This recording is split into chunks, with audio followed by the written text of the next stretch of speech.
같이 살펴보도록 하겠습니다. 오늘 우리에게 주신 하나님 말씀은 마이크가 조금 울리는 것 같네요. 조금만 조절해 주시겠습니까? 야고보서 3장 13절부터 18절까지 말씀입니다.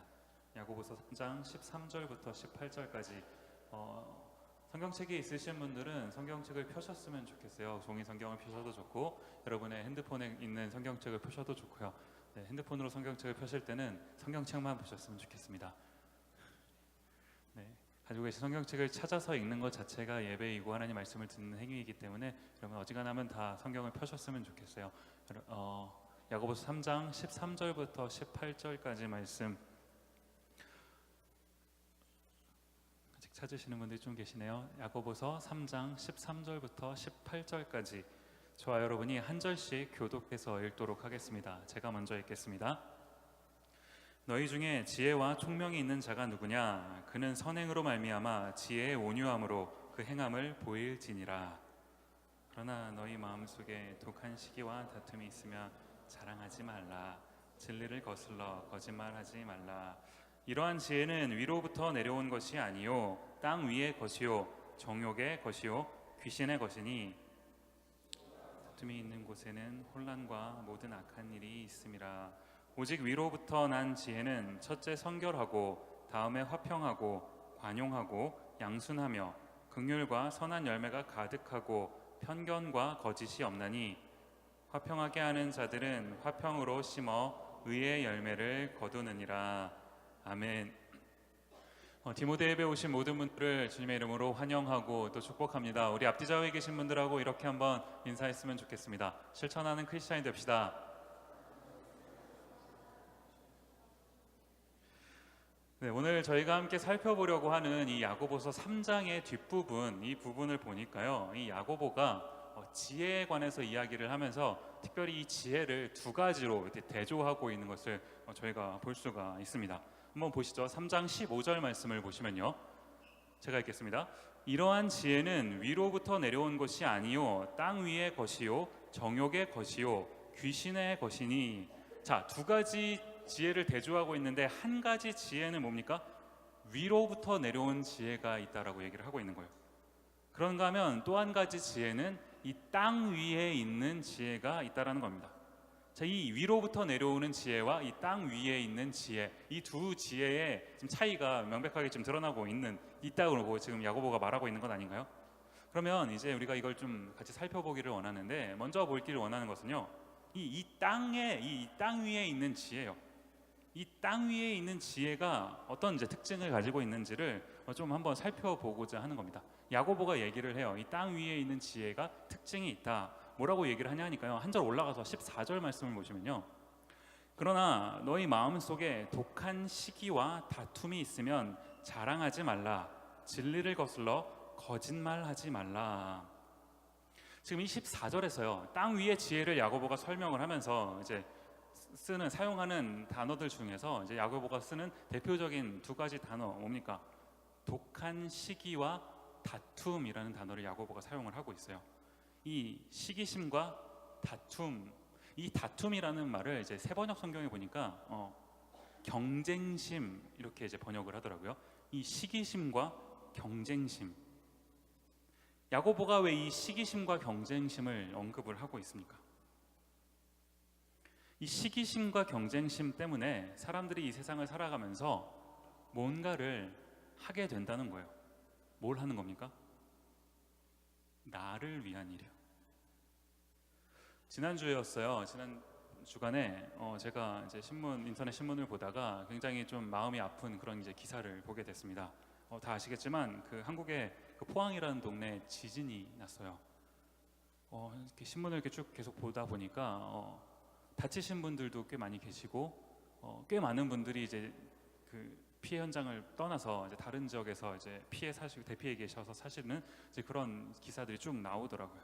정말 그 안타까운 일이 이제 발생한 거 아닙니까? 근데 이 지진 자체도 굉장히 안타까운 일이었는데, 이 지진이 여러분 다 아시겠지만 그 수능 시험 보기 직전에 일어난 거예요. 저희가 옛날에, 저도 이제 수능 세대이기 때문에 옛날에 정말 그런 생각 해보잖아요. 수능 보기 전에 뭔가 일이 났으면 좋겠다. 근데 진짜 이런 일이 발생한 거 아닙니까? 이게 뭐 저희는 멀리 있으니까 웃지만 당사자들은 얼마나 황당하게. 결국에는 수능 시험이 연기가 됐어요. 저는 거짓말인 줄 알았습니다. 대부분 그러셨겠지만 수능 시험이 연기됐다고 기사가 나오길래 처음 있는 일인 것 같아요. 제가 수능을 94년도부터인가 수능이 있었는데 아마 처음 연기된 게 아닌가 싶어요. 제가 이제 이런 기사들을 이렇게 쭉 보고 있는데 참 마음이 이게 편치도 않고 쉽지가 않잖아요. 이거 뭐라고 어떻게 설명을 해야 되나 그런 생각이 드는 거예요. 근데 그렇게 하고 이제 제가 기사들 여러 개를 이렇게 쭉 보고 있는데 그 기사들 중에서 하나가 제 마음을 굉장히 아프게 한 그런 기사가 하나가 있었습니다. 이제 어떤 내용이냐니까요. 이제 어떤 기자가 이 수능 시험이 이렇게 연기가 됐으니까 이제 이 일에 대해서 이제 다른 지역에 포항이 아닌 다른 지역에 있는 이제 당사자들, 수험생 당사자들이랑 뭐 학부모님들 하고 이제 인터뷰를 하고 이걸 취재해서 기사를 쓴 건데요. 제가 그냥 있는 그대로 한번 읽어드리겠습니다. 어떤 분이 이제 인터뷰를 하시면서 이렇게 얘기를 하셨어요. 설마 또 연기되는 건 아니겠죠? 이젠 지진이 아닌 전쟁이 난다 해도 더 이상 연기하면 안 되죠. 솔직히 포항 지진 때문에 수능을 연기한다는 게 있을 수 있는 일인가 싶네요. 우리 아이가 몇 년을 밤새워 공부하고 수능을 위해 컨디션을 조절해가면서 고생했는데 솔직히 포항 같은 시골에서 몇 명이나 인서울에 온다고 상위 1% 아이들까지 피해를 봐야 하는지 이해가 안 되네요. 제가 이걸 이렇게 보면서요, 제 눈을 의심했어요. 그냥 기자가 지어낸 이야기이기를 바랬어요, 정말로. 물론 여러분 수능 시험이든 뭐 SAT든 뭐 얼마나 중요한 시험입니까? 우리 인생에서 참 중요한 시험이기는 하죠. 그러니까 오죽했으면 이런 상황 앞에서 이런 반응을 했을까? 뭐 이해가 안 가는, 조금은 이해가 가는 부분도 있긴 있습니다. 그런데 지금 누군가는 고난을 당하고 있는데요. 집을 떠나서 살고 있고 다쳤고 그 생사의 갈림길에 놓여 있는 그런데 그런 일에 대해서는 내 마음이 전혀 1도 안 가요. 그렇게 하고는 그 일이 나한테 피해가 있을까봐, 우리 가족, 우리 식구한테 피해가 있을까봐 거기에만 집중하고 있는 이 모습이 정말 마음이 아프더라는 겁니다. 그런데 그냥 이런 이야기가 제가 얼떨결에 우연히 그냥 신문에서 본 그냥 어떤 좀 특별한 사람들의 이야기면 그냥 그런가 보다, 그런 사람도 있겠구나 하고 넘어갈 텐데요. 제가 최근에 또 한 가지 조금 마음에 안 좋은 그런 기사를 보게 된 거예요. 보신 분들 계실 겁니다. 한국에 있는 모 교회가요, 아버지에게서 아들에게로 이 목회 세습을 했다는 이제 기사가 나온 겁니다.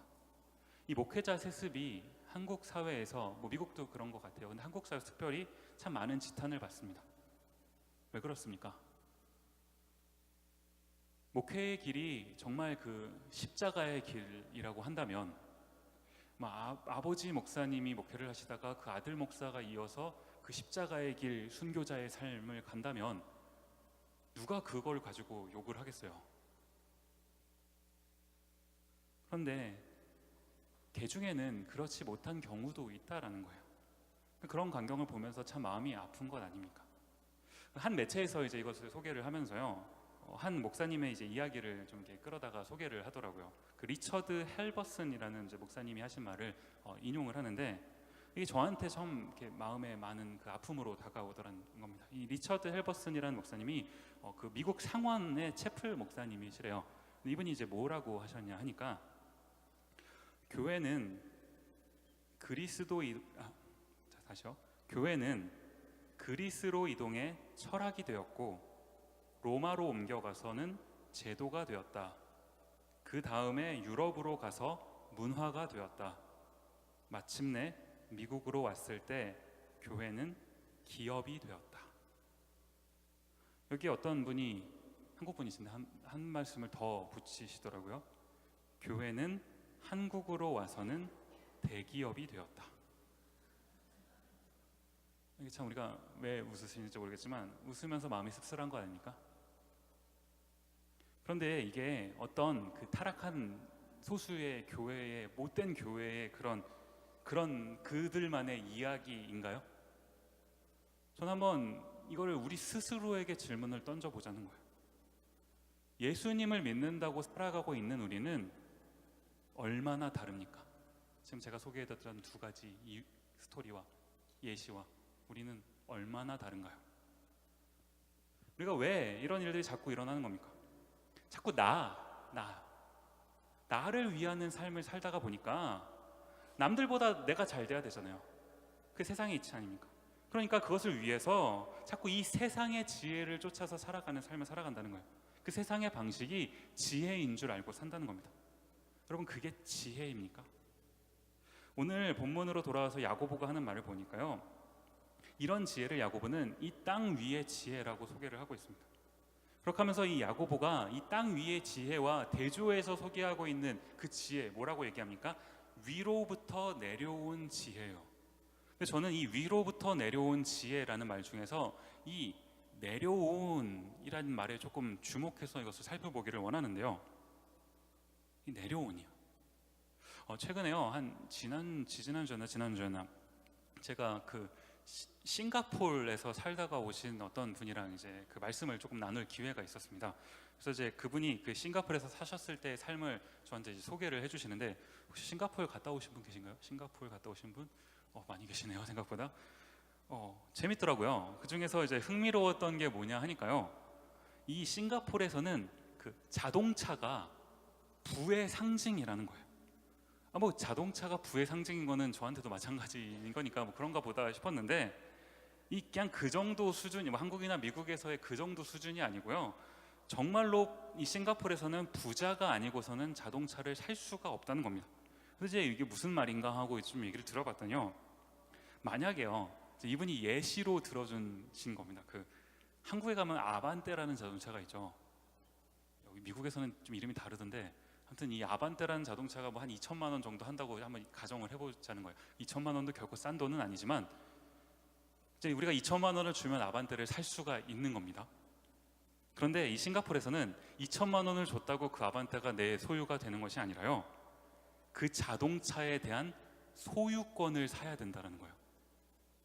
그런데 그 소유권이요, 10년에 1억이라는 겁니다.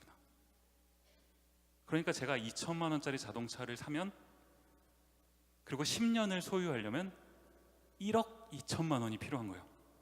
그리고 10년이 지나면 리뉴하려면 다시 1억을 내야 된다는 겁니다.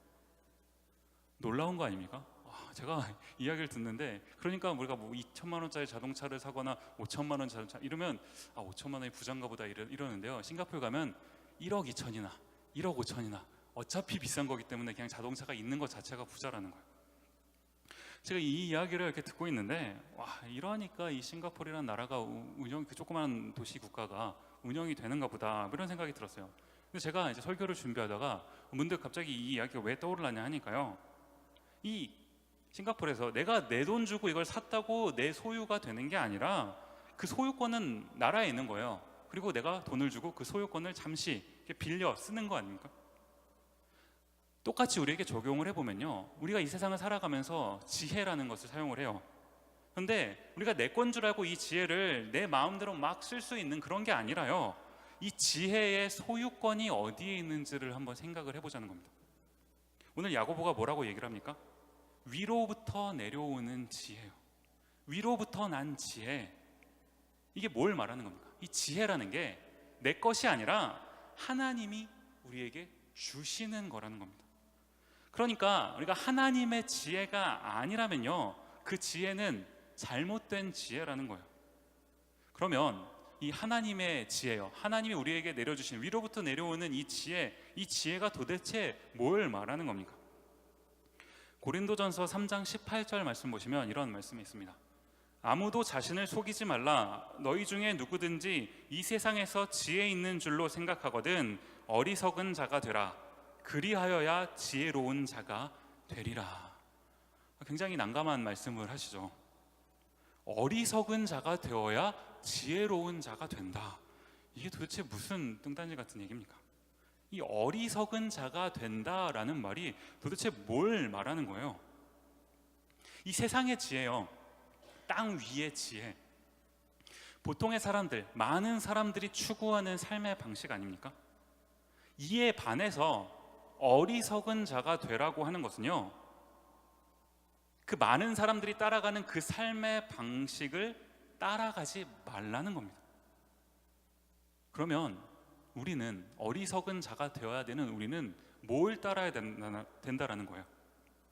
고린도전서 1장 18절 말씀을 보시면요, 십자가의 도가 멸망하는 자들에게는 미련한 것이요 구원을 받는 우리에게는 하나님의 능력이라. 십자가의 도요, 이게 이 십자가의 도라는 게 이 세상의 지혜, 땅 위의 지혜를 따라 살아가는 사람들에게는 미련해 보이는 것이라는 겁니다. 그런데 우리에게는 그 미련해 보이는 그 이야기가 하나님의 능력이라는 거예요. 그래서 이 십자가의 도를 따르는 삶, 세상적인 기준으로 봤을 때는 어리석은 자가 되라는 겁니다. 이 십자가의 도, 교회 다니면서 종종 이런 얘기 듣죠. 이 십자가의 도가 도대체 뭘 말하는 겁니까? 우리가 이 십자가, 여러분 다 보고 계시죠? 십자가. 이 십자가를 하면 참 이야기할 게 많아요. 뭐 교회에서, 우리 성경에서 십자가를 제외하면 무슨 얘기를 할 수가 있겠습니까? 십자가를 놓고 십자가의 도에 관해서 우리가 참 이야기할 수 있는 것들이 많은데, 저는 오늘 한 가지 각도에서 이 십자가의 도를 조금 살펴보고자 합니다.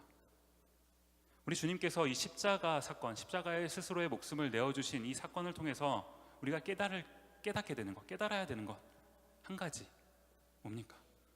요한 1서 3장 16절이요. 우리가 요한복음 3장 16절은 많이들 외우고 계세요.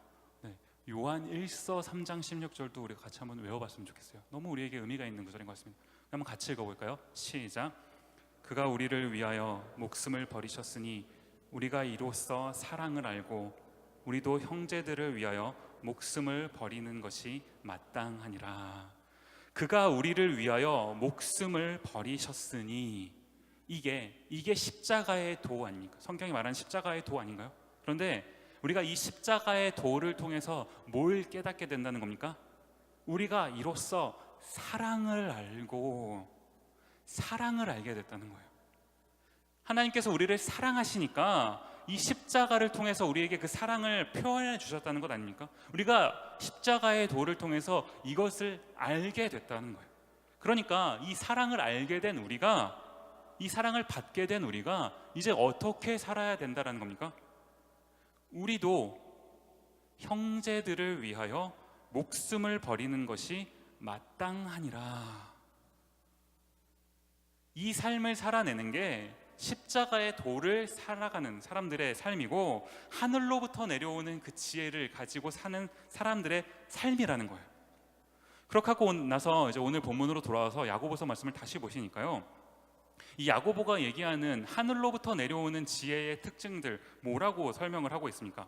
야고보서 3장 17절 말씀을 보시니까, 오직 위로부터 난 지혜는 첫째 성결하고, 다음에 화평하고 관용하고 양순하며 긍휼과 선한 열매가 가득하고 편견과 거짓이 없나니. 지금 여기 보니까요, 17절 말씀 보시니까 야고보가 이 위로부터 난 지혜에 대해서 막 설명을 쭉 하고 있어요.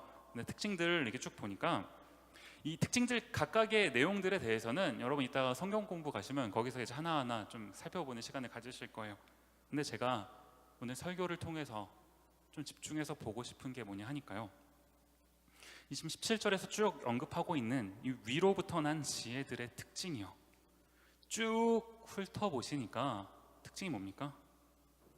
모두가 다 관계 속에서 가능한 것들이라는 거예요. 나 혼자만, 나에게만 집중하는 그런 항목들이 아니라요, 다른 사람들과의 관계 속에서 행해져야 되는 그런 항목들이라는 거예요. 예수님이 십자가의 도를 통해서 우리에게 보여주셨던 것, 예수님은 하늘로부터의 지혜를 갖고 계신 것 아닙니까? 그 지혜를 가지고 그냥 혼자 거기서 계셨던 것이 아니라요, 그 지혜를 가지고 우리에게 오셔서 우리와의 관계 속에서 우리에게 그 사랑을 베풀어 주셨잖아요. 예수님도 이러한 관계, 우리와의 관계 속에서 이러한 삶을 사셨다면 우리도, 예수님을 따라 살아가야 되는 우리도 다른 사람들과의 관계 속에서 이러한 삶을 살아내야 된다는 겁니다. 이게 위로부터 내려오는 지혜를 가진 사람들의 특징이라는 거예요. 야고보서 3장 13절 말씀 보시면 이런 말씀이 있어요. 너희 중에 지혜와 총명이 있는 자가 누구냐? 그는 선행으로 말미암아 지혜의 온유함으로 그 행함을 보일지니라. 어떻게 살라는 거예요? 너희 중에 지혜가 있는, 하늘로부터 내려온 그 지혜가 있는 사람은 온유함을 가지고 그 지혜의 온유함으로 선행을 베풀며 살아가라. 예수님이 우리에게 보여주셨던 그 모습을 따라서 살아가라고 우리에게 얘기하는 것 아닙니까? 저는 오늘 몇 가지 구절을 함께 좀 살펴보면서요, 우리가 한번 이것을 우리 삶에 한번 도전해 봤으면 좋겠는 거예요. 고린도전서 8장 1절 말씀 보시면, 우상의 재물에 대하여는 우리가 다 지식이 있는 줄을 아나 지식은 교만하게 하며 사랑은 덕을 세우나니. 이 고린도전서 후서를 여러분 보시면요, 바울의 서신인데 이 고린도 교회에 편지한 서신 아닙니까? 바울의 다른 편지들에 비해서요, 이 고린도 전후서가 분량이 상당히 깁니다. 상당히 길어요. 이 고린도 교회를 향해서 바울이 하고 싶은 얘기가 많았던 거죠. 하고 싶은 얘기가 많았다는 것은 뭘 얘기하는 겁니까? 그만큼 지적할 게 많았다는 거예요. 고린도 교회에 문제가 많았다는 겁니다. 그 문제 중에 하나 뭐예요? 우상의 재물에 관하여는 고린도 교회 안에서 이걸로 다툼이 있었다는 거예요. 자, 여러분, 우상의 재물은 먹어도 됩니까? 안 됩니까? 우리가 디모데 공동체로 이렇게 살아가고 있는데 고린도 교회뿐만 아니라요, 우리 디모데 공동체 안에도 보면 다양한 이슈들이 있어요. 이런 이슈들에 대해서 사람마다 견해가 다릅니다. 성경적인 지식이 다르고 신학적인 지식이 달라요. 다를 수밖에 없습니다. 자, 한국에서 장로교 다니셨던 분? 자, 감리교 다니셨던 분? 아무도 안 계세요? 계십니다. 성결교, 침례교, 자, 이단. 저밖에 안 계세나요? 네, 뜨끔하고 안 드시는 거 아니에요? 다양해요. 다양한 사람들이 왔기 때문에 배운 게 다 다양하거든요. 그렇기 때문에 이 이슈에 대해서 서로 해석하는 게 다 다릅니다. 그런데 내가 알고 있는, 내가 배운 그 지식을 들이대면서 그 사람을 비판하고 판단하고 한다면, 그래서 이 공동체를 혼란스럽게 만들어 버린다면 그건 교만한 거라는 거예요. 뭐가 교만입니까? 내가 지혜라고 여기는 그것이 하나님께로부터 온 것이 아니라면 그것 자체가 교만이라는 거예요. 우리가 이런 교만이 아니라, 지금 바울이 뭐라고 얘기하는 겁니까? 어디까지 가라고 얘기하는 겁니까? 사랑으로 덕을 세우는 데까지 나가라 라고 얘기를 하고 있는 겁니다. 바울의 또 다른 서신 로마서 14장 1절 말씀을 보시면요, 믿음이 연약한 자를 너희가 받되 그의 의견을 비판하지 말라. 우리 디모데 공동체 안에는 다양한 사람들이 있잖아요. 나랑 다른 사람이 있습니다. 신앙생활을 오래 한 모태신앙도 있고요, 이제 신앙생활을 얼마 안 한 초신자들도 있어요. 다양한 경력을 가진 사람들, 배경을 가진 사람들이 있습니다.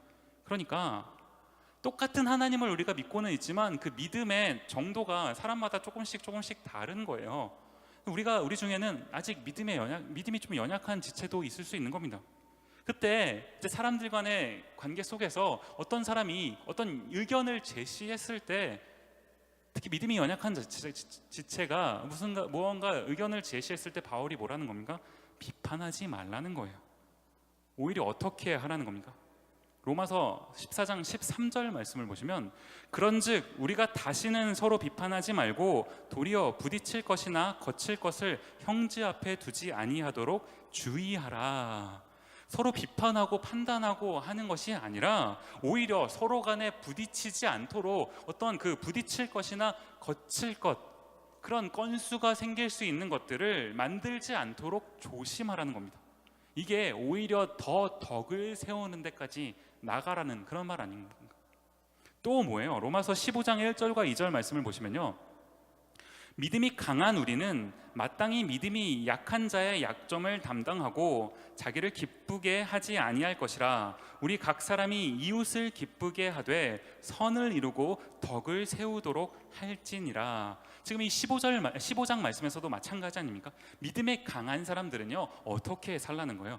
우리 공동체 안에 어떤 믿음이 연약한 사람이 있으면 그 약한 자의 약점까지도 담당해라. 바울이 이렇게 얘기하고 있는 거예요. 나를 위한 삶, 자기를 기쁘게 하는 삶, 이런 삶 살지 말고 이웃을 기쁘게 하는 삶을 살아가라는 겁니다. 우리가 왜 이런 삶을 살아야 된다고요? 이어지는 3절 말씀 보시면 답이 있는데요.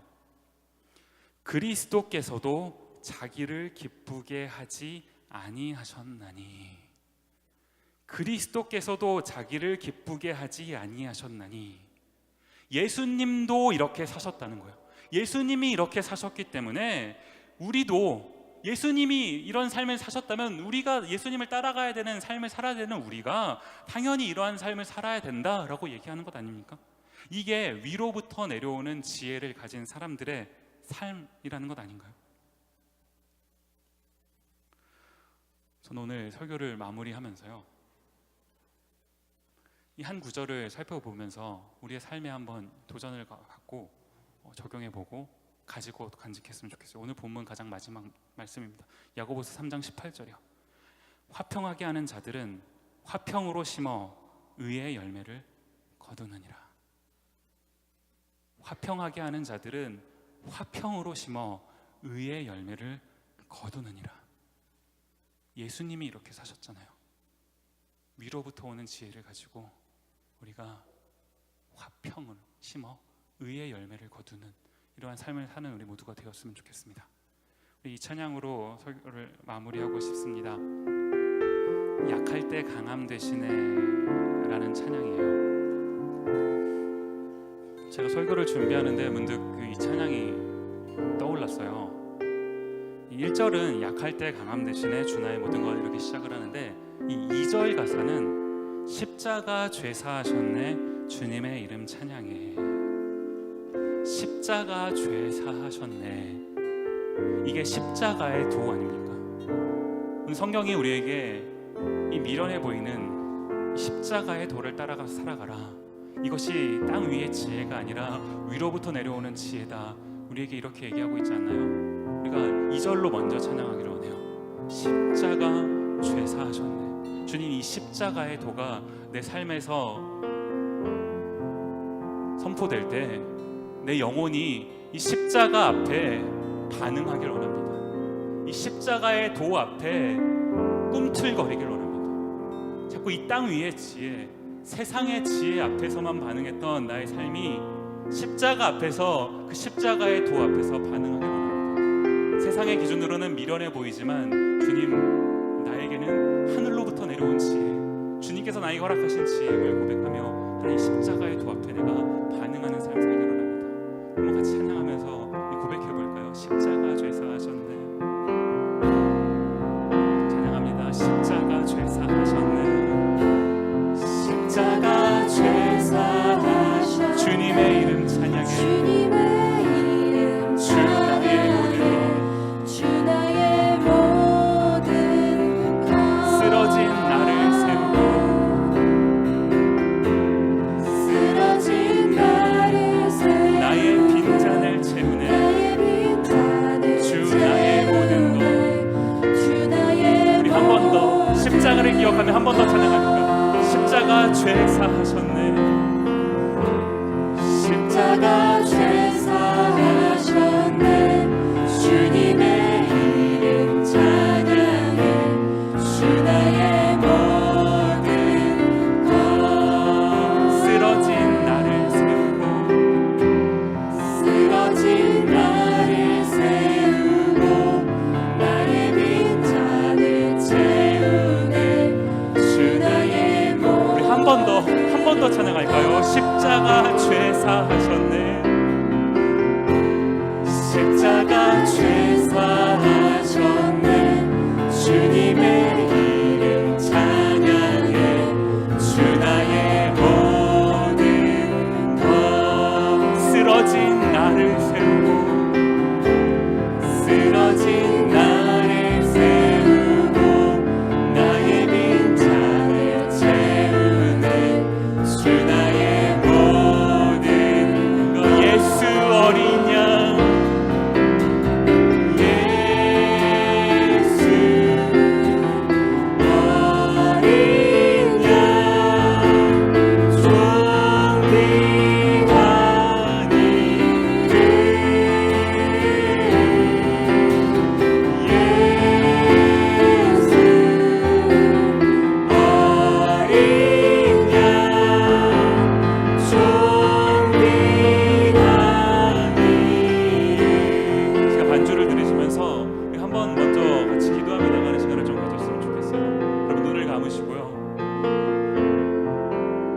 이 십자가의 도가 나의 삶에서 나에게 얼마나 영향을 끼치고 있습니까? 두 가지 지혜를 야고보가 소개를 했어요. 땅 위의 지혜와 하늘로부터 내려오는, 위로부터 내려오는 지혜요. 위로부터 내려오는 지혜는 주께서 몸소 우리에게 본을 보이셨던 그 십자가의 도 아닙니까? 우리가 그러한 삶을 살아내야 되는데 이 십자가의 삶이 아니라 땅 위의 지혜를 쫓았던 그런 모습이 우리 안에 너무나 많은 것 같습니다. 시간 하나님 앞에 회개하며 나아갔으면 좋겠어요. 하나님, 내가 땅 위의 지혜를 쫓아 살았습니다. 하나님, 이 시간 나에게 십자가가 다시 한번 작동되기를 원하고 그 십자가 은혜가 내 안에서 풍성하게 다시 한번 하나님 영향력을 끼치기를 원합니다. 주님, 내 삶이 반응하기를 원합니다. 주여, 십자가 앞에, 내가 십자가 앞으로 다시금 돌아가기를 원합니다. 한 번 이 십자가를 기억하시면서 한번 기도하며 나아가는 시간을 가졌으면 좋겠어요. 함께 기도하겠습니다.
약할 때 강함이 되어주신 그 주님의 사랑을 가지고 살아가는 우리가요, 예수님이 우리에게 그 사랑을 보여주셨던 것처럼 이 약함이 필요한 자들에게 이 강함이 되어주는 삶을 살아가고 있습니까? 자꾸 나를 위해서, 나만 잘 되길 위해서 나에게만 집중하는 이 세상의 지혜를 쫓아 살아가고 있는 게 우리의 모습 아닙니까? 나가 아니라요, 이 약함이 필요한 누군가에게 가서 강함이 되어주는 삶이에요. 예수님이 우리에게 본을 보이셨던 그 삶, 하나님, 나도 이와 같은 삶을 살기를 원합니다. 이 사랑을 받은 제가 받는 데서 그치는 것이 아니라 그 사랑을 나누는 삶까지, 거기까지 가기를 원합니다. 주께서 원하시니 하나님, 제가 그 삶을 살아가겠습니다.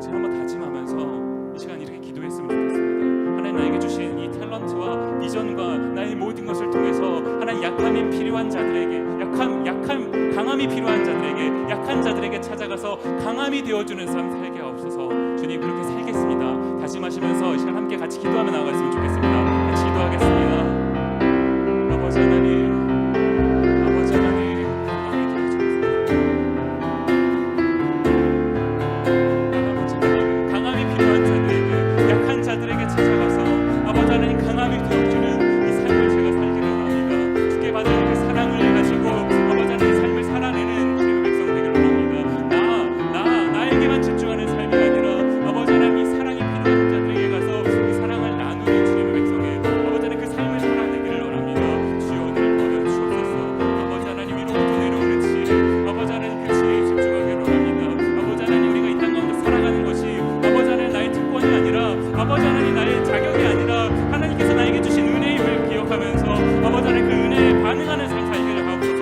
아버지 하나님 그 은혜를 아버지 하나님 가운데 살아낼 때 아버지 하나님 주여 주님께서 받았던 그 사랑이 아버지 하나님 우리를 통해서 아버지 흘러내게 하옵소서. 흘러나아가게 하옵소서.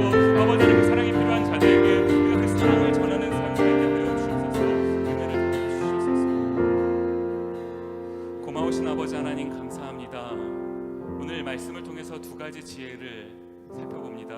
하나님 땅 위의 지혜와 위로부터 내려오는 지혜. 하나님 우리가 무엇을 따라 살아가야 되는지 우리 삶을 돌이켜보게 하시고 주께서 우리에게 보여주셨던 그 삶의 본보기를 따라 살아가게 하옵소서. 주여 우리를 사랑하셔서 그 모든 것들을 행하셨는데 그 사랑을 받은 우리가 그 사랑이 필요한 자들에게 그 사랑을 전하는 삶까지 나아갈 수 있도록 주여 함께 하옵소서. 이를 위해 준비하고 있는 주여 이 디모데 모든 딸들 아들들 주님의 자녀들이 오니 채워주시고 채워주신 만큼 사용하여 주시옵소서. 감사드리었고 예수님 이름으로 기도드립니다.